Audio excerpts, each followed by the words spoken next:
네, 하나님 말씀 보도록 하겠습니다. 요한계시록 20장 7절부터 10절까지의 말씀입니다. 요한계시록 20장 7절부터 10절까지의 말씀. 저와 여러분이 한 절씩 교독하고 마지막 절은 합독하도록 하겠습니다. 교독합니다. 천년이 참에 사탄이 그 옥에서 놓여 나아서 땅의 사방 백성 곧 곡과 마곡을 미혹하고 모아 싸움을 붙이리니 그 수가 바다의 모래 같으리라. 그들이 지면에 널리 퍼져 성도들의 진과 사랑하시는 성을 두루매 하늘에서 불이 내려와 그들을 태워버리고 또 그들을 미혹하는 마귀가 불과 유황못에 던져지니 거기는 그 짐승과 거짓 선지자도 있어 세세토록 밤낮 괴로움을 받으리라. 아멘. 네, 우리 주변에 있는 분들에게 이렇게 한번 인사하겠습니다. 보고 싶어 죽는 줄 알았습니다. 네. 꼭 그렇게 보고 싶어 죽는 줄 알 것 같은 그런 서로를 향한 뜨거운 사랑이 있는 교회가 되기를 주님의 이름으로 축원합니다. 네, 오늘은 요한계시록 20장 7절부터 10절까지의 말씀을 가지고 사탄의 패망이라는 제목으로 하나님 말씀 증거하도록 하겠습니다. 제가 요한계시록을 강의 준비하면서 들었던 예화 중에 가장 기억에 남는 예화 한 가지가 뭐냐면 이런 예화가 있습니다. 아주 유명한 신학교에서 신학생들이 요한계시록에 대한 수업을 듣는 중에 너무 복잡하고 힘들고 어려워서 농구 시합을 이렇게 하고 있었습니다. 나와가지고 우리 좀 쉬자 농구 시합 하고 있었는데 그 학교의 수위 아저씨께서 열심히 요한계시록을 그 농구장 벤치에서 읽고 있으시더라는 거예요. 그래갖고 이제 이 신학생들이 이제 호기심이 생기기도 하고 궁금하기도 하고 해서 마침 수업도 듣고 있으니까 이 아저씨한테 가가지고 물어본 거예요. 아저씨 이거 무슨 내용인지 아시냐고, 이거를 정확하게 파악하고 계시냐고. 알지 그러시더래요. 무슨 내용이에요 그랬더니 예수가 이긴다 이렇게 얘기하더래요. 그러니까 그거 다 숙연해진 거예요. 왜냐, 그게 맞기 때문에. 사실은 이 요한계시록 전체의 스토리는 결국엔 예수가 이긴다라고 하는 것을 우리에게 증명하고 말하기 위해서 성경은 여러 가지 이야기를 우리에게 자세하게 설명하고 있는 겁니다. 그리고 그 내용들을 아주 구체적으로 보여주기도 하고 역사 속의 사건들을 반복적으로 이야기하면서 실제로 예수가 우리로 하여금 어떠한 승리를 갖게 하는가, 이것을 우리에게 가르치고 있다는 거예요. 그래서 그것을 진짜 믿고 신뢰하다 보면 어떤 일이 생기냐면, 아까 우리 장로님 기도하신 것처럼 이 말세의 세상을 살면서 세상에 미련을 두지 않고 하나님의 나라에 소망을 두는 하나님의 백성으로 바뀌어질 수 있다라고 성경은 말하고 있는 것입니다. 오늘은 그 절정의 모습인 이 사탄이 어떻게 패망하게 되는가, 이 내용을 요한은 계속 기록해 왔는데 그 기록한 내용을 다시 한번 반복하면서 그들의 마지막이 어떻고 그들의 마지막 결론이 어떤 상태인지를 정확하게 이야기하고 있다는 거예요. 근데 오늘 7절에 보면 이렇게 얘기합니다. 천년이 참에라고 얘기했어요. 그죠? 천년이 참에.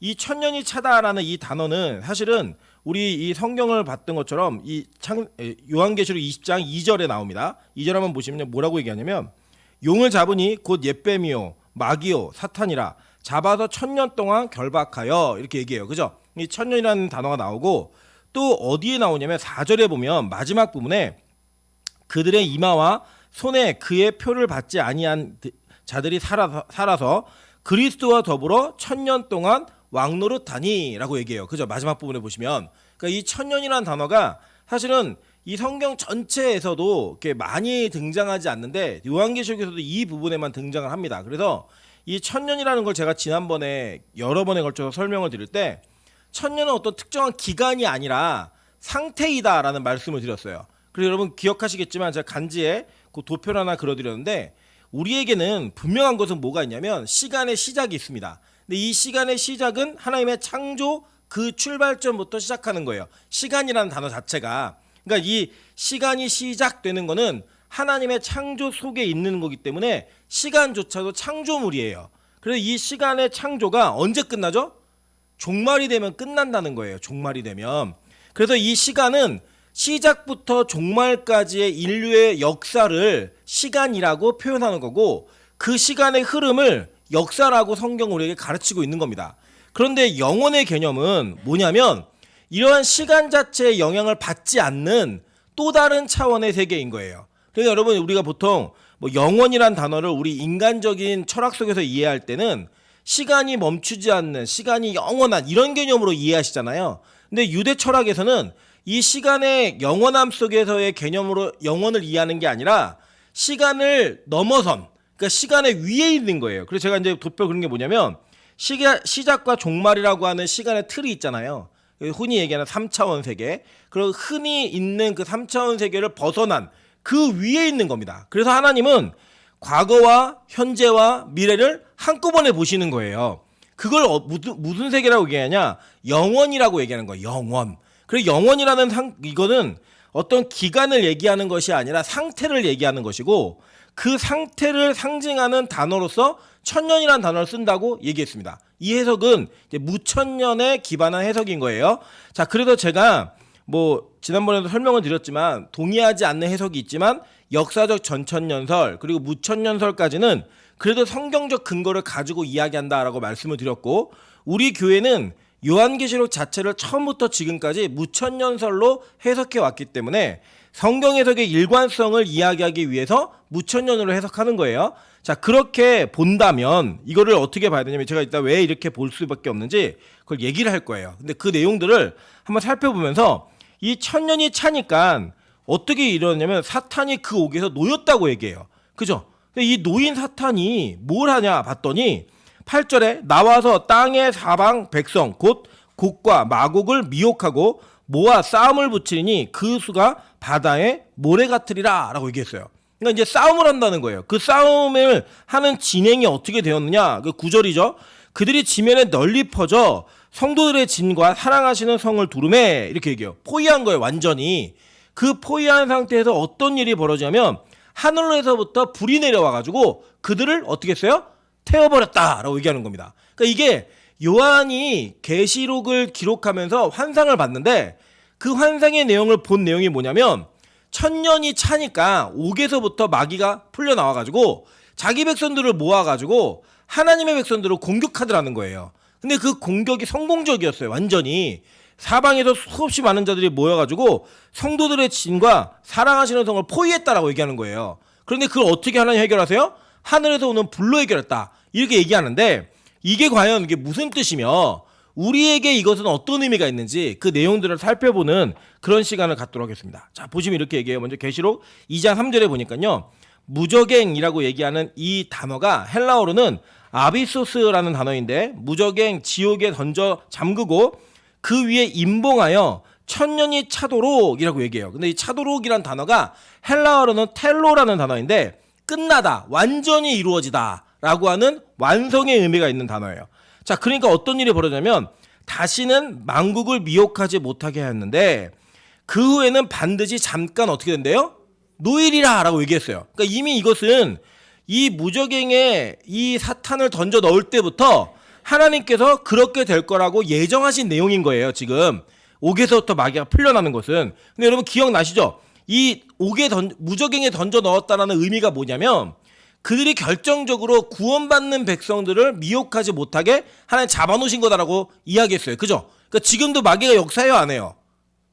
이 시대 역사하고 있어요, 안 해요? 하잖아요, 여러분. 역사 속에 마귀가 역사한 적이 있어요, 없어요? 있잖아요. 여러분 예를 들어 볼게요. 우리 배우셨지만 욥은 어느 시대 사람이죠? 아브라함 시대 사람이죠. 근데 욥의 시대에 마귀가 활동했어요, 안 했어요? 했잖아요. 그럼 마귀 활동은 언제부터 있었던 거예요? 아브라함이면 창세기 아닙니까? 그죠? 그러니까 창조되고 얼마 지나지 않아서부터 계속 있었고, 마귀가 누구를 꼬셨죠? 누구를 꼬셔서 선악과를 따먹게 하죠? 아담과 하와를 꼬셨잖아요. 그럼 마귀는 언제부터 활동했어요? 창세기에 창조 때부터 활동한 거예요, 이미. 그죠? 그러니까 이 막한 마귀가 활동을 하고 있었다라고 얘기하는 거예요. 성경은 계속 누누이. 그러니까 만약에 옥에 갇혀 넣어가지고 아예 거기서 나오지 못하는 상태라면 마귀 활동할 수 있어요, 없어요? 없잖아요. 근데 성경은 계속 활동하고 있었다고 얘기하는 거예요. 그러면 지금 천년이 차고 그 천년이 찬 이후에 풀려나는 이게 창조 전인가 후인가, 이것도 헷갈리시죠? 그죠? 만약 기간으로 본다면. 근데 이걸 상태로 본다면 너무 쉽게 이해할 수 있는 거예요. 자, 보세요 한번. 베드로전서 3장 18절부터 20절입니다. 그리스도께서 단번에 죄를 위하여 죽으사 의인으로서 불의한 자를 대신하셨으니 이는 우리를 하나님 앞으로 인도하려 하심이라. 육체로는 죽임을 당하시고 영으로는 살리심을 받았으니 그가 또한 영으로 가서 옥에 있는 영들에게 선포하시니라. 이 옥이 바로 헬라어로는 휠라케라는 단어인데 감옥이란 뜻이에요. 감옥. 자, 그런데 이 옥에 있는 영들에게 선포하셨는데 그 옥에 있는 영들이 누구냐 봤더니 그들은 전에 노아의 날 방주를 준비할 동안 하나님이 오래 참고 기다리실 때 복종하지 아니하던 자들이라. 방주에서 물로 말미암아 구원을 얻은 자가 몇 명뿐이니 겨우 8명이라 라고 얘기했어요. 자, 그럼 이 옥에 있는 자들은 누구예요? 다 창세기에 6장에 나오는 홍수 심판 때 그 심판을 피하지 못하고 다 몰살당한 모든 사람들, 그죠? 8명을 뺀 모든 사람들을 다 얘기하는 거예요. 그러니까 이 사람들 다 누구예요? 지옥 간 사람들인 거예요. 그죠? 그러니까 이 지옥에 이미 떨어진 자들이 있다 없다? 있다는 거잖아요. 이게 베드로전서가 베드로가 쓴 성경이니까. 그러니까 이미 옥에 떨어지는 거, 그 옥에 갇혀 있는 것도 이미 성경은 증거하고 있는 거죠. 그죠? 그러니까 여러분 지금 제가 뭘 설명하고자 하는 거냐면 지금 천년이라는 것을 기간으로 이해하면 근데 되게 헷갈리는 문제가 많이 나오는 거예요. 지금 이 천년이 창조 전인가 창조 후인가 아니면 이 천년이라는 것 자체가 어떤 기간을 얘기하는 거 이걸 자꾸 찾으려고 그러면 이 성경이 얘기하는 진술도 자꾸 모순이 되는 게 있다는 거예요. 그리고 이걸 상징과 상태로 이해하시면 어떻게 쉽게 이해될 수 있는지 설명드리기 위해서 쭉 제가 논리적으로 가져가고 있는 거예요. 자, 보세요. 한번 누가복음 8장 28절부터 34절입니다. 예수를 보고 부르짖으며 그 앞에 엎드려 큰 소리로 불러 이르되 지극히 높으신 하나님의 아들 예수여 당신이 나와 무슨 상관이 있나이까. 당신께 구하노니 나를 괴롭게 하지 마옵소서 하니 이는 예수께서 이미 더러운 귀신을 명하사 그 사람에게서 나오라 하셨습니다. 귀신이 가끔 그 사람을 붙잡음으로 그를 쇠사슬과 고랑에 매어 지켰으되 그 맨 것을 끊고 귀신에게 몰려 광야로 나갔더라. 예수께서 내 이름이 무엇이냐 물으신즉 이르되 군대라 하니 이는 많은 귀신이 들렸습니다. 무적행으로 들어가라 하지 마시기를 간구하더니. 자, 이 무적행의 헬라어로는 아까 얘기했던 아비소스예요. 그죠? 무적행, 지옥 똑같은 단어인데 지금 귀신이 이게 거라사에 귀신 들린 남자예요. 무덤에서 살던. 근데 그 사람이 들어가 있었는데 예수를 보고 엎드려갖고 나 좀 괴롭히지 말라고. 그런데 내가 괴롭히지 말라는 조건에 이 얘기를 하니까 예수님이 너 이름이 뭐야? 그랬더니 저 군대막이다 나는 얘기를 해요. 그러면서 간구한 게 뭐냐면 다시 무적행으로 가게 하지 말게 해달라고 부탁을 해요. 예수님에게. 그러니까 예수님이 뭐라고 얘기하냐면 보세요. 뒤에 마침 그곳에 많은 돼지떼가 산에서 먹고 있는지라 귀신들이 그 돼지에게로 들어가게 허락하심을 간구하니 라고 얘기해요. 자, 그러니까 지금 마귀가 사람 몸속에 들어가 있었는데 이 사람 몸에서 나오라고 예수님 명하신 거예요. 그러니까 마귀가 뭐라고 얘기하냐면 나는 군대막인데 무적행으로 가지 말게 하고 저기 있는 돼지들에게로 좀 가게 해달라고 이게 간구한 거예요. 그랬더니 예수님이 이거 어떻게 했어요? 허락을 하세요. 그래 가. 그래갖고 어떤 일이 벌어지냐면 돼지 2,000마리가 갑자기 강물에 뛰어들어 다 죽죠. 호수에 뛰어들어 다 죽잖아요. 갈릴리 호수에. 이런 사건이 벌어지는 거 보니까 지금 악한 마귀가 무적행에서부터 나왔어요, 안 나왔어요? 나와 있는 거잖아요. 지금 무적행으로부터 나와서 활동을 하고 있는데 예수님을 만나니까 제발 무적행으로만 가지 말게 해달라고 이 얘기를 하는 거예요. 지금. 그러니까 지금 예수님 시대에도 악한 마귀가 어떻게 됐어요? 무적행으로부터 나와가지고 뭐 하고 있어요? 활동하고 있는 거예요. 지금. 그러니까 이 성경 전체를 보면 이 천년의 왕국이라고 얘기하는 그것을 기간으로 삼으면 이미 예수님 시대에도 종말이 다 된 거고 그 시대 속에서 기간이 끝나서 천년이 끝나가지고 악한 마귀가 활동하고 있는 거죠. 그죠? 기간으로 이해하면. 그래서 이게 성경적으로 볼 때는 정확한 해석을 하기에는 여러 가지 모순들이 드러난다는 거예요. 그러니까 상태로 한번 이해해 볼게요. 자, 상태로 이해하면 아까 천년의 왕국은 천년왕국, 천년 이런 단어는 영원의 세계라고 얘기했죠. 그죠? 그러면 영원의 세계 속에서 저와 여러분이 구원받는 그 구원의 은혜가 천년왕국에 들어가 사는 사람이죠. 이미. 그죠? 그 상태라면. 그러면 이 마찬가지로 천년에 찼다라고 얘기하는 건 뭐냐면 구원이 완전하게 이루어졌다라는 거예요. 그죠? 구원이 완전하게 이루어지면 그 뒤에 어떤 일이 벌어지냐면 악한 마귀가 거기서 풀려나와갖고 활동을 하는데 그들의 목적이 뭐냐면 미혹하기 위한 활동을 한다는 거예요. 사방을, 세상을. 그래서 곡과 마곡을 모은다 얘기하는데 제가 그것도 나중에 뭔지 설명을 드릴게요. 자, 그러니까 지금 마귀의 목적이 뭐냐면 무언가 미혹을 해서 하나님의 백성들과 싸우고자 함이에요. 지금 이 전투를 벌이려고 모여 있는 거예요. 그리고 이 전투에 대한 준비와 그들의 모임은 이미 요한계시록에 반복적으로 수없이 많이 얘기했어요. 한번 볼까요? 계시록 16장 13절부터 16절입니다. 또 내가 봄에 개구리 같은 새 더러운 영이 용의 입과 짐승의 입과 거짓 선지자의 입에서 나오니 그들은 귀신의 영이라 이적을 행하여 온 천하 왕들에게 가서 하나님 곧 전능하신 이의 큰 날이 있을 전쟁을 위하여 그들을 모으더라. 보라, 내가 도둑같이 오리니 누구든지 깨어 자기 옷을 지켜 벌거벗고 다니지 아니하며 자기의 부끄러움을 보이지 아니하는 자는 복이 있도다. 새 영이 히브리어로 아마겟돈이라는 곳으로 왕들을 모으더라 라고 얘기했어요.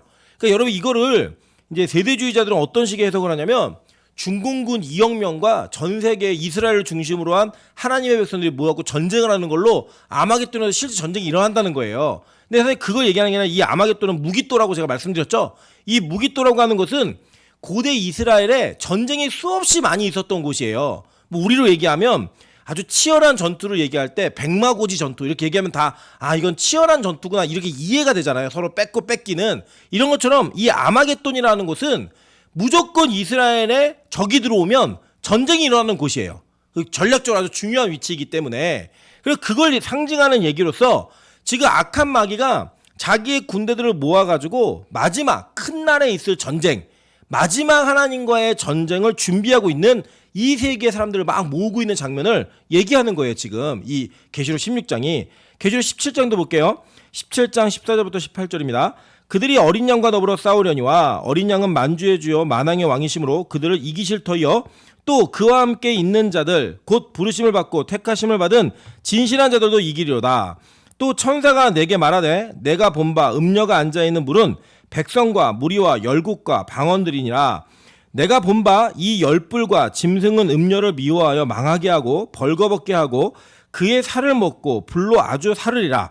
이는 하나님이 자기 뜻대로 할 마음을 그들에게 주사 한 뜻을 이루게 하시고 그들의 나라를 그 짐승에게 주게 하시되 하나님의 말씀이 응하기까지 하심이라. 또 내가 본 그 여자는 땅의 왕들을 다스리는 큰 성이라 하더라 라고 얘기해요. 저기 보니까 이게 비슷한 내용 같죠, 그죠? 그 내용들이 그 뒤에도 계속 한번 볼게요.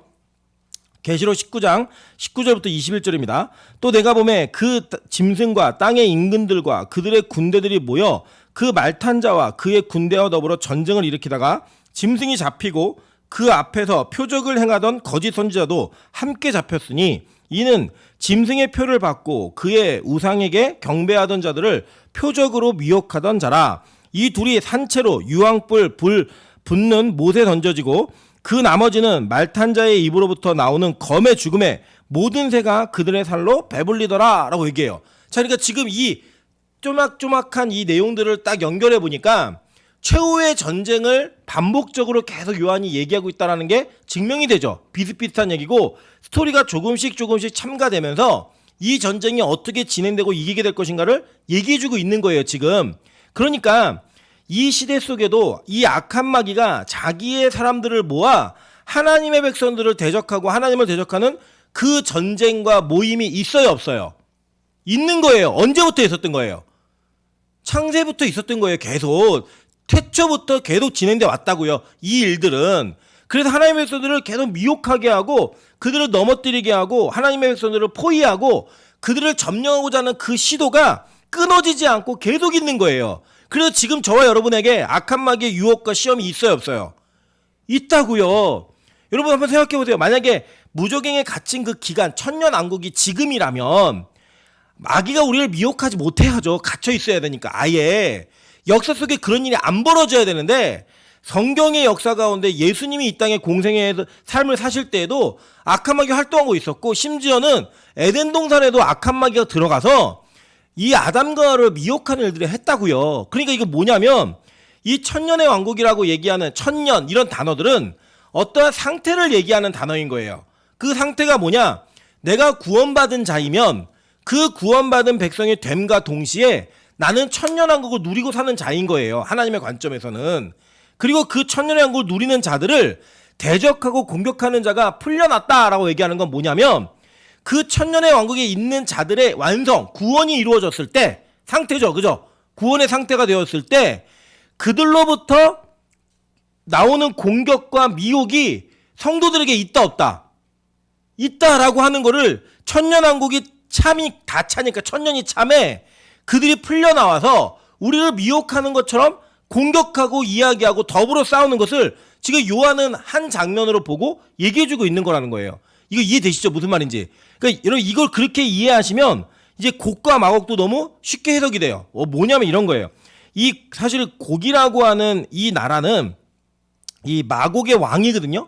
근데 이게 뭐냐면 에스겔에 나오는 저희 38장 39장을 배웠어요. 저희가 그 내용에 나오는 실제로 그 고대 시대에 이스라엘을 공격했던 이 사람들이에요. 나라예요. 실제로. 그러니까 우리가 예를 들면 우리 민족이 어떤 침략의 아픔과 고통을 겪었다라고 얘기하면 제일 먼저 우리에게 딱 생각나는 나라가 어디예요? 일본 생각나잖아요. 그죠? 그래서 왜 뭐 친일파다, 매국노다 이렇게 얘기할 때 일본이란 나라의 이미지가 왜 우리에게 안 좋게 박혀져 있냐면 우리에게 침략의 역사가 그들에게 이렇게 수탈당하는 역사가 있기 때문에. 그죠? 자, 그런데 지금 이 곡과 마곡 역시 어떤 일을 행했었냐면 에스겔에 보니까 이렇게 얘기해요. 에스겔 38장 2절부터 3절, 22절부터 43절입니다. 인자야 너는 마곡 땅에 있는 로스와 메섹과 두발 왕 곧 고게게로 얼굴을 향하고 그에게 예언하여 이르기를 주 여호와께서 이같이 말씀하시기를 로메스와 메섹과 두발 왕 고가 내가 너를 대적하여 라고 얘기해요. 실존 인물이에요 이게. 그러니까 우리로 얘기하면 천황 이렇게 얘기하는 거예요. 일본 이토 히로부미 이렇게 얘기하는 거 똑같은 단어라고 이게. 그러니까 지금 역사 속에 있는 그 하나님을 대적했던 나라와 그 왕의 이름을 갖고 오는 거예요. 그래서 뭘 얘기하는 거냐면 악한 마귀가 그렇게 역사 속에 특정한 이념이나 나라나 인물들을 통하여서 하나님을 대적하는 시도를 계속하고 있다는 거예요.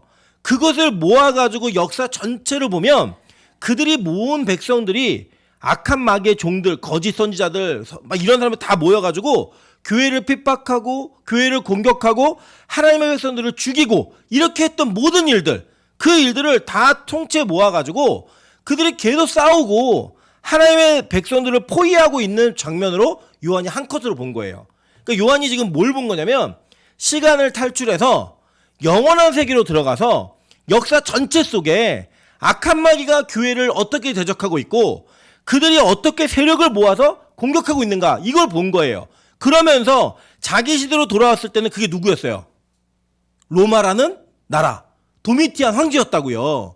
자, 이해되시는 거예요? 자, 그러면 지금 우리 시대에 우리가 믿음 생활을 할 때 교회의 이름으로 살아갈 때 우리를 공격하고 우리를 시험에 들게 만들고 유혹하는 것들이 있죠. 그죠? 그게 뭐예요? 이 시대에 곡과 마곡인 거예요. 여러분 예를 들면 유흥산업, 그죠? 뭐 술, 담배, 이성 문제, 뭐 성의 문제 이런 것들이 지금 막 들어오잖아요. 막 물질에 관련해서 유혹들이 막 있잖아요. 그런 게 다 뭐예요?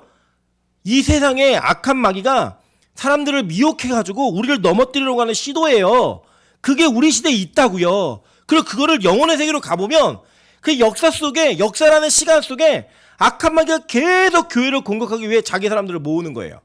막 모아가지고 그거 공격하는 거예요, 여러분. 그리고 여러분 시대 속에 우리가 돌아와 보면 이 시대를 살면서 믿음이라는 이름으로 살면, 믿음이라는 그 통치 안에 살면 우리를 공격하고 방해하는 게 많아요, 안 많아요? 많잖아요. 여러분 우리 안에 그런 유혹과 시험이 있어요, 없어요? 있잖아요. 그런 모든 것들이 다 지금 이 악한 마귀가 우리를 공격하는 그 시도라는 거예요. 그러니까 이건 뭐예요? 구원받은 자에게 반드시 일어나는 일인 거예요. 왜요? 우리의 믿음이 성장하기 위해서, 우리의 믿음이 견고해지기 위해서 확인하는 거예요. 여러분 잘 보세요. 결론적으로 얘기하면 믿음 있는 백성은 구원 받아요, 안 받아요? 받는다고요. 근데 그 믿음이 객관적인 하늘로부터 온 믿음이 우리의 주관적 믿음이 되기 위해서는 뭐가 있어야 되면 내 확인이 있어야 되는 거예요. 아무리 천국이 좋다고 얘기해도, 아무리 여러분에게 어떤 시도와 도전이 있다 할지라도 여러분에게 체감되지 않으면 여러분께 아니에요. 그렇잖아요. 여러분 여기 교회에 오래 다니신 분들 대부분인데 천국 이야기 얼마 많이 들으셨어요? 여러분 복음 이야기 얼마 많이 들으셨어요? 하나님의 나라에 대한 이야기 얼마나 많이 들으셨어요? 근데 그게요, 나한테 느껴지지 않으면 내 거 아니에요.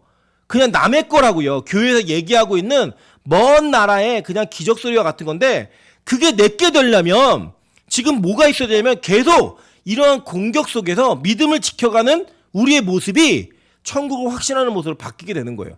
와, 내가 천국을 믿으니까 이런 시험을 이기네, 이런 공격을 이겨내네, 이런 공격을 넘어서 버리네, 이런 것들이 확인되기 위해서 하나님은 이 천년의 때가 찬 구원받은 백성들에게 옥에서부터 풀려난 악한 마귀 여러분을 공격하는 시도를 허락하게 하시는 거예요. 이해되시죠? 무슨 말인지. 그러니까 이 악한 마귀의 공격은 절대 여러분의 믿음을 무너뜨리지 못해요. 그걸 알아요, 악한 마귀도. 그게 뭐냐? 영원히 무적행에 결박당한 악한 마귀의 상태인 거예요. 근데 그들은 뭘 하냐? 우리로 하여금 우리가 마치 금세 무너질 것 같은 공포심을 느끼게 해요. 그게 뭐예요? 우리를 포위하는 거예요. 겹겹이 둘러싸는 거예요. 그래서 그 공격을 계속 한다는 거예요. 여러분 잘 보세요. 22절부터 23절 그게 어떻게 이기나? 내가 또 전염병과 피로 그를 심판하며 쏟아지는 폭우와 큰 우박덩이와 불과 유황으로 그와 그 모든 무리와 그와 함께 있는 많은 백성에게 비를 내리듯 하리라. 이같이 내가 여러 나라의 눈에 내 위대함과 내 거룩함을 나타내어 나를 알게 하리니 내가 여호와인 줄을 그들이 알리라. 여러분 이거 우리 요새 같이 배우니까 이해가 잘 되시죠? 이게 출애굽기에 10가지 재앙이 있었던 것들이잖아요. 다. 하나님이 10가지 재앙을 이 애굽에 행하시면서 목적이 뭐였어요? 그들이 내가 여호와인 줄 알게 하리라 이거였잖아요. 그죠? 근데 그 일들이 역사 속에 계속 반복이 된다는 거예요.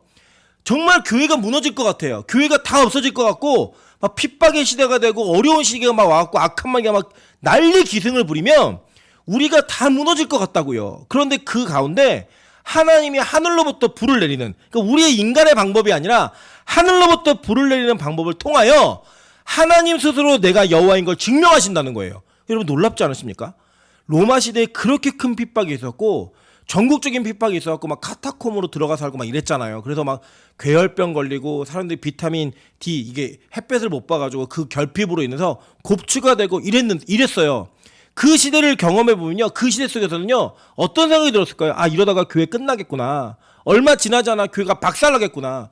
제가 그 성지순례를 가면서 터키에 그 카타콤을 파놓고 로마 군대가 오면은 문 닫아놓고 동굴에 숨어 사는 그 굴에 들어가 봤어요. 진짜로. 제 여동생하고 같이 들어가 봤는데 제 여동생도 몸이 크잖아요. 저도 크고 저희가 다니기가 불편해요. 근데 그 안에 거기 씻는 데도 있고 부엌도 있고 요리하는 데도 다 있어요. 그러니까 로마군이 쳐들어와가지고 예수 못 믿게 하면 그 굴문 닫고 거기서 버틴 거예요. 죽어라고. 그때 어떤 생각이 있었겠어요? 야, 이제 끝났구나. 이제 교회는 끝나는구나. 우리가 죽으면 우리 이제 교회의 역사가 완전히 무너지는구나. 이 생각 안 들었겠어요? 여러분 그런 생각 들 수 있잖아요. 그런데 그렇게 핍박의 시대를 지나온 교회가 지금 어떻게 됐어요? 여러분 한국 교회가 여러 가지로 어려움을 당하고 있지만 지금도요 옥상에 올라가서 쭉 주변을 바라보면 교회가 어마어마하게 많습니다. 교회가 무너지지 않았다는 거. 전 세계에 교회가 없어요? 어마어마하게 있잖아요. 하나님은 인간의 방법으로 이기지 않았어요. 우리가 언제 권력을 잡아가지고 그 권력 속에서 교회가 비호를 받고 보호를 받으면서 교회가 컸어요? 그렇지 않았잖아요. 실제로 그랬을 땐 교회가 타락했잖아요. 세상의 권력을 교회가 갖고 있을 때는. 근데 교회는 언제 더 강성해졌느냐? 이러한 핍박이 있고 그들의 포위가 있었을 때 하나님의 방법으로 훨씬 더 강성해졌다는 거예요. 여러분 우리 성도들은요 이걸 본 역사 속에 학습을 가지고 이 세상을 살아가는 거예요. 성경에 예언이 이렇게 되어 있으니까 그걸 믿고 살아가는 거예요. 아, 내가 이 세상과 똑같은 방법으로 싸우지 않는다. 내가 이 세상과 똑같은 방법으로 충돌하지 않는다. 나는 복음으로 하나님의 방법으로 이것을 이겨나간다. 이걸 믿으면서 한 걸음 한 걸음 걸어가는 거예요. 여러분 실제로 보세요. 에스겔 39장 4절부터 9절 17절부터 20절 보겠습니다. 너와 내 모든 무리와 너와 함께 있는 백성이 다 이스라엘 산 위에 엎드려지리라. 내가 너를 각종 사나운 새와 들짐승에게 넘겨 먹게 하리니 내가 빈들에서 엎어지리라. 이는 내가 말하였음이니라. 주 여호와의 말씀이니라. 또 내가 또 불을 마곡과 및 섬에 평안히 거주하는 자에게 내리니 내가 여호와인 줄을 그들이 알리라. 내가 내 거룩한 이름을 내 백성 이스라엘 가운데 알게 하여 다시는 내 거룩한 이름을 더럽히지 아니하게 하리니 내가 여호와 곧 이스라엘의 거룩한 자인 줄을 민족들이 알리라 하라. 주 여호와의 말씀이니라. 볼지어다 그날이 와서 이루어지리니 내가 말한 그날이 이날이라. 이스라엘의 성읍들에 거주하는 자가 나가서 그들의 무기를 불태워 사르되 큰 방패와 작은 방패와 활과 화살과 몽둥이와 창을 가지고 7해 동안 불태우리라 라고 얘기해요. 그러니까 모든 것이 하나님의 방법으로 다 없어진다는 거예요. 다. 그리고 보세요. 17절부터 20절. 주 여호와께서 이같이 말씀하셨느니라. 너 인자야 너는 각종 새와 들의 각종 짐승에 이르기를 너희는 모여 오라. 내가 너희를 위한 잔치 곧 이스라엘 산 위에 예비한 큰 잔치로 너희는 사방에서 모여 살을 먹으며 피를 마실지어다. 너희가 용사의 살을 먹으며 세상 왕들의 피를 마시기를 바산의 살찜 징수 곧 수장이나 어린 양이나 염소나 수송아지를 먹듯 할지라. 내가 너희를 위하여 예비한 잔치 기름물 너희가 배불리 먹으며 그 피를 취하도록 마시되 내 상에서 말과 기병과 용사와 모든 군사를 배부르게 먹을지니라 하라. 주 여호와의 말씀이라 라고 얘기해요. 여러분 이 내용이 계시록에 그대로 나오고 있는 거죠. 그러니까 요한은 이 장면을 통해서 역사 속에 하나님 벌리신 모든 사건들 예언하신 모든 내용들을 종합 모아가지고 최후의 하나님께서 어떻게 최후의 예수 그리스도가 어떻게 이 땅에서 승리하시는지를 아주 단편적으로 딱 요약해서 보여주는 거예요. 모든 것의 결정판 딱 이거예요. 그래서 결국에는 이들이 모은 자들이 교회를 다 무너뜨릴 것 같고 교회를 다 박살낼 것 같지만 아니라는 거예요. 결국은 하나님께서 그들을 박살내신다는 거예요. 시편 2편 2절입니다. 그리고 9절 세상의 군왕들이 나서며 관원들이 서로 꾀하여 여호와와 그의 기름 부음 받은 자 누구예요? 이게 그리스도잖아요. 근데 메시아를 대적하며 라고 할 때 9절에 내가 철장으로 그들을 깨뜨리며 질그릇같이 부수리라 하시도다 라고 얘기해요. 그냥 철장 쇠몽둥이에요. 쇠몽둥이 가지고 질그릇 있잖아요. 흙으로만 빚은 거 옛날에 여러분 도자기 같은 거 있잖아요. 다 그거예요. 이게 다 있는데 그냥 눈 감고 휘둘러도 다 부서지잖아요. 그죠? 쨍그라 다 깨지겠죠? 휘두르면 여러분 그릇 가게 갖고 한번 해보세요. 도자기 가게 가가지고 난리가 나겠죠. 쇠몽둥이 가지고 그걸 맞겠죠. 그냥 휘두르는 대로 다 부서지니까 너무 쉽게 어렵게 보셔야 돼요. 막 정타로 막 매기고 아니요. 눈 감고 막 휘둘러도 다 부서져요. 그냥 그렇게 하나님께서 이 땅에 악한 자들을 완전히 박살내신다는 거예요. 완전하게 철저하게 무너뜨리신다는 거예요. 철저하게. 여러분 그렇게 하나님의 승리를 우리가 눈으로 본다는 거예요. 야 어떻게 이런 일이 벌어지지? 어떻게 이런 사건이 벌어지지? 우리가 생각할 때는 절대 못 이길 것 같은데 절대 역전이 안 될 것 같은데 하나님이 한 방에 다 끝내신다는 거예요. 한 방에. 여러분 그걸 믿는 게 믿음이라는 겁니다. 그렇다면 도대체 이 성도들의 진과 사랑하시는 성은 뭔가 한번 볼게요. 여호수아 11장 4절부터 6절입니다. 그들이 그 모든 군대를 거느리고 나왔으니 백성이 많아 해변에 수많은 모래 같고 말과 병거도 심히 많았으며 이 왕들이 모두 모여 나와서 이스라엘과 싸우려고 메론 물가에 함께 진쳤더라. 여호와께서 여호수아에게 이르시되 그들로 말미암아 두려워하지 말라. 내일 이맘때 내가 그들을 이스라엘 앞에 넘겨주어 몰살시키리니 너는 그들의 말 뒷발에 힘줄을 끊고 그들의 병거를 불사르라 하시니라 라고 얘기해요. 자, 그러니까 지금 하나님의 백성을 대적하는 자들의 모임을 모래와 같이 많다라고 얘기하죠. 그죠? 이게 지금 우리 계시록 12장에서도 봤잖아요. 모래 위에 딱 쓰잖아요. 용이 하나님의 백성을 대적하려고. 이 모래와 같이 많이 모인 자들 이게 누구예요? 지금 하나님을 대적하는 자들, 하나님의 백성들을 대적하는 자들이에요. 그들이 지금 이 모여가지고 뭘 했냐면 하나님의 진을 공격하고 하나님의 사랑하시는 성을 공격했다는 거예요. 그럼 하나님의 진은 뭐냐? 볼게요. 신명기 23장 14절입니다. 이는 내 하나님 여호와께서 너를 구원하시고 적군을 내게 넘기시려고 내 진영 중에 행하심이라. 그러므로 내 진영을 거룩히 하라. 그리하면 내게서 불결한 것을 보시지 않으므로 너를 떠나지 아니하시리라 라고 얘기했어요. 자, 이게 뭐냐면 이스라엘 공동체가 출애굽을 한 이후에 뭘 했냐면 진을 치고 살았다고요. 그 진을 치고 살았을 때 거기에다가 말씀하신 게 뭐냐면 하나님이 적군을 너희에게 넘기시려고 그 진영 중에 계시다라는 거예요. 그리고 그 진영 중에 계신데 이 진영을 너희가 거룩하게 해라. 그러면 그가 떠나지 않고 거기에 머무시면서 너희들에게 계속 적군을 넘기실 거야. 너희에게 적군을 다 맡기실 거야. 이 얘기하는 거예요. 그러니까 이걸 뭘 얘기하는 거냐면 이스라엘 공동체는 이 카할이라고 하는 공동체가 교회의 모태라고 얘기했죠. 구약의 교회, 광야의 교회 이게 뭐냐면 진이에요. 진. 광야 교회가 뭐예요? 진 치고 살았다고요. 진 치고 나그네처럼 그 진 치고 살았던 그게 구약의 교회였다고요. 그 구약의 교회를 통하여 하나님은 하나님의 거룩하심을 나타냈고 하나님의 전쟁을 거기에서 이기셨어요. 그죠? 그 증거가 있잖아요. 구약시대 전쟁했던 아말렉과의 전투, 뭐 바산, 시온왕 이 전투들이 다 있잖아요. 모세와 여호수아가 함께 이겼던 전쟁들. 그 모든 내용들이 어디서 이루어졌다? 진영 중에 이루어졌다는 거예요. 진영 중에. 그 하나님의 진, 그러니까 성도들의 진은 뭐냐? 구약의 공동체인 이 교회를 상징하는 거죠. 그죠? 그걸 얘기하는 거예요. 또 하나 볼게요. 히브리서 11장 9절부터 10절입니다. 믿음으로 그가 이방의 땅에 있는 것 같이 약속의 땅에 거류하여 동일한 약속을 유업으로 함께 받은 이삭 및 야곱과 더불어 어디에 거했어요? 장막에 거했다. 이게 진이 장막의 모임이 진이잖아요. 장막에 거했는데 이는 그가 하나님이 계획하시고 지으실 터가 있는 뭐를 바랬어요? 성을 바랐습니다. 라고 얘기해요.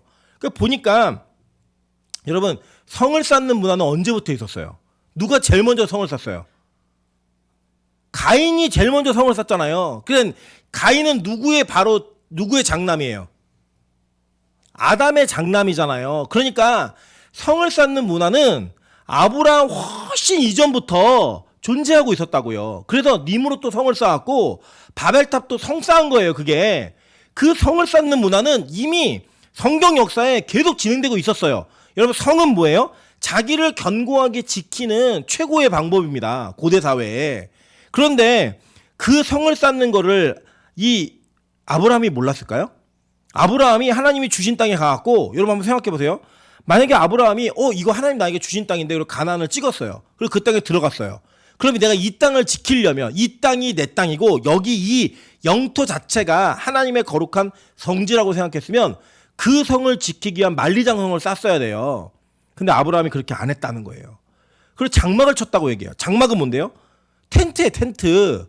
그냥 원터치는 아니지만 말뚝 박아갖고 세우고 옮겨 그러면 다 뽑아가지고 옮기는 그런 텐트 임시 장막이라 임시 거처라고요. 그 임시 거처에 살았대요. 왜요? 이는 그가 하나님이 계획하시고 지으실 터가 있는 뭘 바랬어요? 성을 바랬다고 얘기해요. 그러니까 나는 뭐 성에 관심 없어 이게 아니고요. 사람이 지은 벽돌의 문화로 지은 성이 아니라 자기 열심으로 지은 성이 아니라 하나님의 성을 바랬기 때문에 이 땅에 장막을 지으며 살았다는 거예요. 그죠? 이 내용이 그게 뭐라고 했냐면 믿음으로 해요. 출발이 믿음으로. 근데 그 성은 어떻게 오는 성이냐 볼게요. 계시록 21장 2절부터 3절입니다.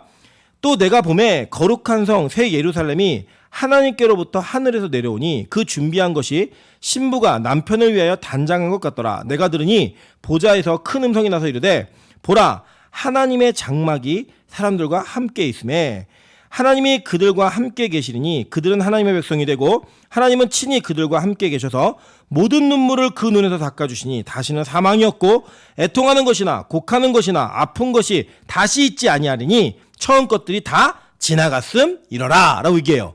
자 여러분 이해되시죠? 이제 하나님이 이제 세상의 성은 인간이 벽돌로 쌓는 거예요. 근데 하나님의 백성들이 바라는 성은 하늘로부터 준비돼서 내려오는 성이에요. 근데 그 성이 내려오고 있는데 하나님의 장막이 사람들과 함께 있대요. 그래 이 장막의 최종 완성판은 뭐예요? 성인 거죠. 이해되세요? 그러니까 장막에 거하고 있는 자들이 항상 바란 게 뭐예요? 하나님의 성을 바란 거예요. 근데 마지막 때가 되면 하늘로부터 하나님의 성이 내려온다는 거예요. 준비되어진 성이 우리가 지은 성이 아니라 준비되어진 성이 내려와서 그 장막과 성이 포개지는 거예요. 그냥. 그러니까 이 성은 인간이 이 땅에서 내 거 지키고 나 잘 먹고 잘 살겠다고 지키는 성하고는 완전히 개념이 다른 성인 거예요. 하나님이 준비하신 성. 그 천국을 사모하는 자들이 이 땅에서 하나님의 장막을 지으며 사는 거예요.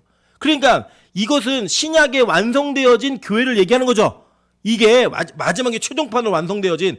그래서 이 하나님이 사랑하시는 성과 이 장막은 구약과 신약의 성도들을 얘기하고 있고 상징하는 내용인 거예요. 구약의 교회들을 얘기하고 신약의 교회들을 얘기하고 있는 거라는 거예요.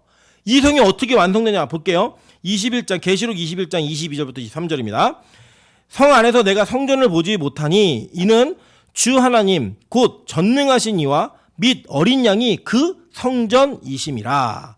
그 성은 해나 달의 비침이 쓸데없으니 이는 하나님의 영광이 비치고 어린 양이 그 등불이 되심이라 라고 얘기해요. 자, 이게 뭐냐면 내가 성 안에 갔는데 성전이 없대요. 거기 안에 또 성 안에, 그러니까 옛날에 보면 다윗성 안에 이 성전이 있었다고요. 다윗 성이라고 하는 성 안에 있었는데 성전, 하나님이 준비한 예루살렘으로부터 내려온, 하늘로부터 내려온 새 예루살렘에 들어갔더니 성전이 안 보인대요. 그 성 안에 들어갔는데 보니까, 자세히 보니까 주 하나님 곧 전능하신 이와 어린 양이 그 성전 자체라는 거예요. 그 성전 자체라는 거. 그래서 거기는 해도 필요 없고 달도 필요 없대요. 뭐만 있으면 돼요? 그 하나님의 영광이 비춰가지고 어린 양이 등불이 되셨기 때문에 이 세상에는 비교할 수 없는 찬란한 영광의 빛이 엄청 밝게 비춰서 이제 밤도 없어요.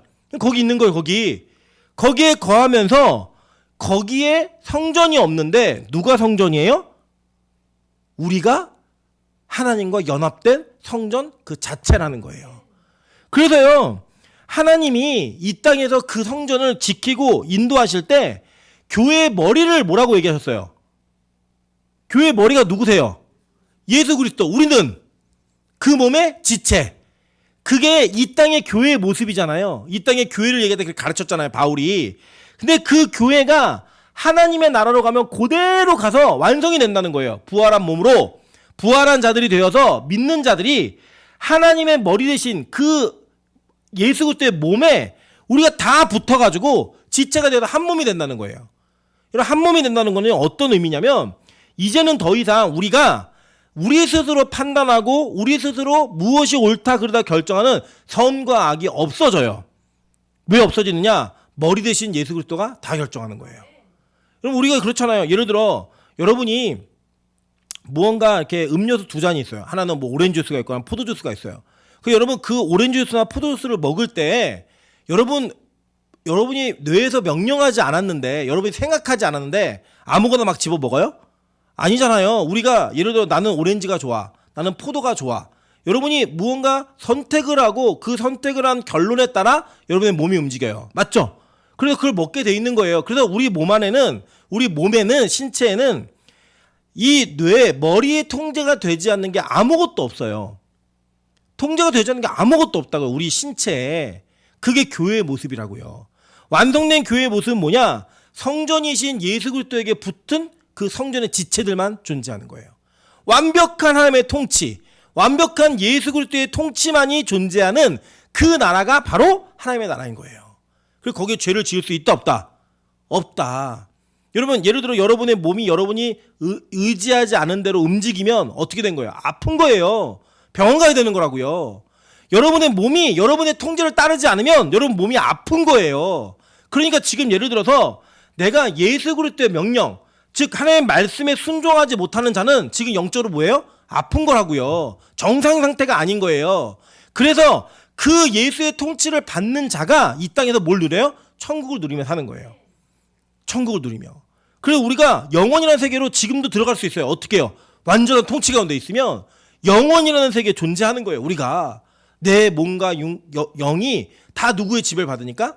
하나님의 온전한 지배를 받으니까 행복한 거예요. 그래서 여러분 그런 겁니다. 우리가 예배를 드리는 게 우리가 은혜가 떨어지고 그 통치 안에 안 있으면 예배 드리는 게 어려워요, 쉬워요? 뭘 어려워요? 엄청 어렵죠. 네. 그런데 그 통치 안에 있으면 예배 드리는 게 좋아요, 안 좋아요? 행복하잖아요. 그게 바로 우리의 상태라는 거예요. 우리가 우리 스스로 선악과를 따먹은 결론으로 인해 나 오늘 예배 드리기 싫어, 나 어디 가기 싫어, 나 누구 만나기 싫어, 이런 걸 우리가 선택해 왔다고요, 계속. 그런데 하나님의 통치가 우리가 완전하게 임하면 우리가 말씀을 따라 행동하고 말하고 할 수 있는 거예요. 여러분, 제가 금요일날도 설교했잖아요. 아디아프라. 이렇게 해도 되고 저렇게 해도 되고 그런 문제가 있는데 바울이 뭐라고 얘기해요? 너네 하고 싶은 대로 다 해, 이렇게 얘기했어요. 그죠? 너네 뭐 상관하지 마. 남이 뭐라든 상관하지 마. 하고 싶은 대로 다 해. 너희들 다 예수를 위해 죽고 사는 애들이잖아. 예수를 위해 죽고 살고 예수를 위해서 모든 걸 다 하고 모든 걸 주를 위하여 모든 걸 영광을 위하여 감사하며 하는 사람들이잖아. 그게 전제가 되니까 모든 걸 다 해도 된다고요. 이 이해가 되세요? 그러니까 이 땅의 교회의 문제가 이 땅의 교회 안에 있었던 해결의 방식이 천국에 그대로 올라가는 거예요. 그래서 우리는 이 땅의 교회를 하나님의 작은 천국으로 누리며 살 수 있는 거예요. 이렇게 되었을 때. 근데 보세요. 하늘로부터 불이 내려갖고 이렇게 이 교회를 공격하는 이 악한 마귀의 무리를 어떻게 멸하셨나 하나님이 이걸 샘플로 보여주셨어요. 보세요. 창세기 19장 24절부터 25절입니다. 오타 났습니다. 19장입니다. 여호와께서 하늘 곧 여호와께로부터 유황과 불을 소돔과 고모라에 비같이 내리사 그 성들과 온들과 성에 거주하는 모든 백성과 땅에 난 것을 다 엎어 어떻게 하셨어요? 멸하셨더라 라고 얘기하는 거예요. 그리고 여러분 소돔과 고모라는요 노아의 홍수 심판 이후에 있었던 사건이에요. 그죠? 근데 노아의 홍수 심판 때 하나님이 뭐라고 약속하셨냐면 무지개 언약을 보여주면서 내가 세상을 다시는 물로 심판하지 않겠다고 언약하셨어요. 그죠? 그 언약을 한 이후에 소돔과 고모라가 옛날 이 창세기 6장에 타락한 자들처럼 타락을 한 거예요.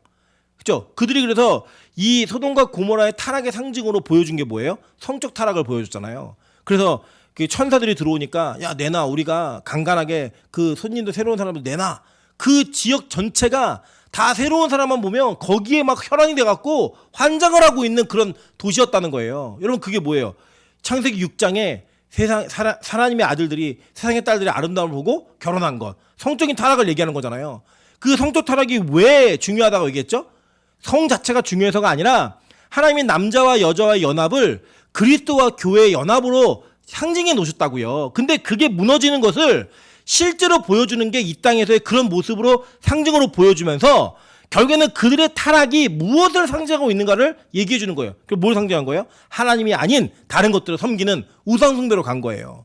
그러니까 음행을 저지르고 음란을 저질렀다. 이게 단지 이 땅에서 도덕적 윤리적 관점의 뭐 불륜 이런 걸 얘기하는 게 아니라 이 땅에서 영적으로 우리가 하나님 아닌 다른 것들을 사랑하고 그것과 연합함으로 말미암아 내 인생을 바꿔보겠다라고 내 인생을 살려보겠다라고 기대하는 모든 것들이 다 음행이고 다 음란이라는 거예요. 그게 그런 도시 그게 소돔과 고모라였어요.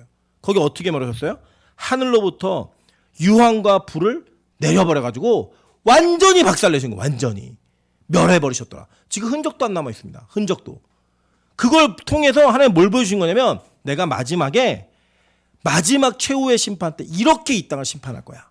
이걸 보여주신 거예요. 마지막 이렇게 내가 심판할 거야. 이거 보여준 거예요. 그리고 보세요. 계시록 14장 9절부터 11절입니다. 또 다른 천사 곧 셋째가 그 뒤를 따라 큰 음성으로 이르되 만일 누구든지 짐승과 그의 우상에게 경배하고 이마에나 손에 표를 받으면 그도 하나님의 진노의 포도주를 마시리니 그 진노의 잔에 섞인 것이 없이 부은 포도주라 거룩한 천사들 앞과 어린 양 앞에서 불과 유황으로 고난을 받으니 그 고난의 연기가 세세토록 올라가리로다. 짐승과 그의 우상에게 경배하고 그의 이름표를 받은 자는 누구든지 밤낮 쉼을 얻지 못하리라 하더라 라고 얘기해요. 아까 보니까 새 예루살렘에 있었던 하나님의 장막에 있는 자들에게는 뭐가 있었냐면 쉼이 있었어요. 그죠? 그들에게 함께 영원히 쉬는 영원히 은혜가 있어서 아픈 것 없고 아무것도 없대요. 그게 뭐예요? 쉼이에요. 쉼. 그런데 지옥 가는 백성들은 뭐가 없대요? 쉼이 없대요. 계속 그 불유황의 고난을 받는 그런 인생을 살게 된다는 거예요. 여러분 근데 지금 놀라운 사실은요. 이 땅의 삶을 지옥의 삶으로 자처하는 자들이 있다니까요. 쉼이 없이 아프고 고난받고 뭐 이런 것들을 스스로 만들어내는 이 세상 것에 집착해가지고 이 세상 것에 연연하다가 그렇게 스스로 이 땅을 지옥처럼 사는 사람들이 얼마나 많은데요. 우리는 그들과 다른 방식으로 살아가는 걸 보여주는 거예요. 나는 천국 백성이기 때문에 너희들처럼 안 살아. 나는 천국 백성이기 때문에 너희들처럼 살지 않아. 이것을 결단하고 이야기할 수 있는 저와 여러분의 모습. 그게 이 땅에서 천국을 누리고 사는 모습인 거예요. 그게 막 아쉬워가지고 나는 원래 너네처럼 살고 싶은데 어쩔 수 없어서 우리 교회 목사가 무섭고 하나님이 이렇게 살면 막 나를 어떻게 할 것 같아갖고 나 어쩔 수 없이 이렇게 사는 거야. 그게 아니라 우리가 어디까지 가야 되냐면 우리 이렇게 사는 게 너무 행복해. 왜? 천국 가면 어차피 이렇게 살 거니까. 그걸 얘기해 주는 거예요. 여러분 그래서 그러지 않습니까? 우리 청년들이 그런 얘기 하더라고요. 주변에다가 이렇게 매일 예배 드린다고 얘기하면 적당히 믿으라고. 광신적으로 그렇게 얘기하지 말라고. 여러분만 듣는 얘기 아니에요. 저 목사인데 목사들끼리 모여서 얘기해도요. 왜 이렇게 어렵게 목회를 하냐요. 왜 이렇게 힘들게 목회를 하냐요. 그렇게 하지 말래요. 건강 상한다고 금방 죽는다고. 그리고 얘기해요. 그래서 저는 그러면 그럴 수도 있지. 그런데요. 저도 아직 제가 말씀드리잖아요. 저도 싫어요. 저도 이게 다 기쁨으로 오지 않아요. 어떤 날은 안 오고 싶어요, 진짜. 오늘은 차가 안 터지나, 막 이런, 타이어가 안 터지나, 막 이런 생각. 오다가 타이어 터지면 못 오니까. 막 그런 생각도 들 때도 있고요. 야, 이 먼 거리를 막 2시간씩 막 오고 이럴 때 얼마나 힘들어요. 그런데 그때마다 다시 한번 결단하는 거예요. 아, 나는 하나님의 백성이지. 나 하나님이 이렇게 예배자로 부르셨지. 그걸 기대하면서 이거를 자꾸 행복으로 바꿔가는 거예요. 그리고 여러분, 은혜가 있을 때는요, 교회 너무너무 오고 싶어요. 너무너무 행복해. 여기 와서 있는 게 그냥 좋아요, 막. 예배 드리는 것 자체가 너무 기쁨과 행복이에요. 그거를 여러분, 우리가 이 땅에서 지금 내가 천국과 지옥 결정하고 산다는 거예요. 여러분, 지금 오늘 어떻게 살고 계세요? 여러분, 오늘이 천국이세요? 지옥이세요? 여러분이 스스로 결정하는 거예요. 여러분의 그 결단이 그걸 만들어내는 거예요. 그런데 문제는 뭐냐? 하나님이 반드시 이 땅의 사탄을 완전하게 패망시킨 날이 있다는 거예요. 완전하게 박살낸 날이 있다는 거예요. 그게 종말이에요. 그날이 되면 이 땅을 지옥으로 살았던 모든 사람들이 다 지옥 간다는 거예요. 그냥. 여기서 막 청우천을 하다가 그렇게 아니고요. 여러분, 뭐 돈 많고 뭐 좋은 거 누려가며 사는 사람들 막 여러분 봐도요, 그렇게 행복하지 않아요. 이번에 한번 보세요, 여러분. 여기 보시면 이태원 참사가 일어나고 난 다음에 지금 나라가 시끄럽잖아요. 그 책임을 묻는 사람들, 책임의 추궁을 당하는 사람들, 평소에 우리가 다 부러워하던 사람들이에요. 돈 많고 놀 수 있고 주요 요직에 가가지고 어마어마한 연봉 받고 어마어마한 권력과 힘을 누리면서 사는 사람들이에요. 그 사람들이. 그렇잖아요. 근데 여러분, 지금 행복해 보이세요? 지금 난리가 났어요. 뭐 숨기고 아니라고 얘기하고 거짓말하다 들통나고, 뭐 경찰서장이 뭐 도착도 안 해서 도착했다고 거짓말하다 걸려가지고 난리가 났어요. 지금 감옥 가게 생겨서 다. 여러분, 감옥 누가 가요? 정권 바뀌고 나면 다 힘 있던 사람들이 가는 거 아니에요? 그렇게 갈 거잖아요, 다. 그게 여러분, 이 땅에 지옥인데 천국인 줄 알고 살던 사람들이 속은 결과로 다 그게 보여지는 거예요. 왜 연예인들이 자살을 하고, 왜 기업 오너들이 자기 인생을 누리지 못하고, 끝까지 누리지 못하고 왜 죽을까요? 여러분, 넥슨이라는 거대한 기업 회사가 있죠. 옛날에 우리 청년들 기억나요? 카트라이더 만든 회사. 이 회사의 창업자인 김정주 씨가 미국에서 자살했어요. 그에게 남겨진 자산이 얼마인지 아세요? 여러분이 평생을 꿈꿔도 만져보지도 구경도 못하는 돈을 자산으로 가지고 있는데 자살했어요. 왜 그럴까요? 여러분, 그게 우리 인생에, 우리 삶에 그렇게 많은 것들을 소유한 게 기쁨을 주지 않는 거예요. 행복을 주지 않는 거예요. 우리는 그거 있으면 행복할 것 같잖아요. 아니더라고요.